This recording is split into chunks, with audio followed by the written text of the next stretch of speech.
গড়ের মাঠে ম্যাচ জেতার কাছে পৌঁছেও হারতে হলো কলকাতা নাইট রাইডার্সকে। সুনীল নারায়ণের দাপটে প্রথম ব্যাট করে 223 রান করে কেকেআর। জর্জ বাটলারের 17 রানে ম্যাচ জিতে যায় রাজস্থান রয়্যালস। ব্যর্থ হলো সুনীল নারায়ণের 17 রান। এদিন ইডেনে 223 রান করেও জিততে পারল না কেকেআর। জর্জ বাটলারের শেষ পর্যন্ত টিকে থেকে রাজস্থান রয়্যালসকে জিতিয়ে মাঠ ছাড়লেন। আরও একটি 17 রান করলেন তিনি। ব্যাটাররা দাপট দেখালেও কেকেআর বোলাররা হতাশ করলেন। এই হারের ফলে পয়েন্ট তালিকায় দ্বিতীয় স্থানে থেকে গেল কেকেআর। পয়েন্ট তালিকার শীর্ষে নিজেদের জায়গা আরও পাকা করল রাজস্থান রয়্যালস। সুনীল নারায়ণ এদিন ম্যাচে সবার মন জয় করে নেন।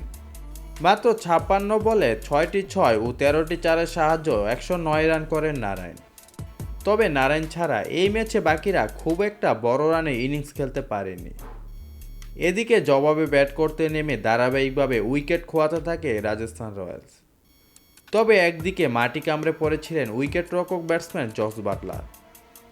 60 বলে 6টি 6 ও 9টি চারের সাহায্য তিনি 107 রান করেন। শেষ বল অবধি গড়ায় ম্যাচ। সবশেষে 2 উইকেটে ম্যাচ জিতে নেয় রাজস্থান। কলকাতা তথা গোটা আইপিএলে সর্বোচ্চ মূল্য ক্রিকেটার মিচেল স্টার্ক বল হাতে তেমন পারফরমেন্স করতে পারেনি। Australian pace bowler Mitchell Starc এই ম্যাচেও ফের ব্যর্থ প্রমাণিত হয়েছেন। তিনি 4 ওভারে বল করে 12.50 গড়ে 50 রান দিয়েছেন। একটি উইকেট জোটেনি। কলকাতার গলার কাটা হয়ে উঠেছেন এই পেসার। 25 কোটির এই পেসার এখন পর্যন্ত নিজের নামের প্রতি সুবিচার করতে পারেনি।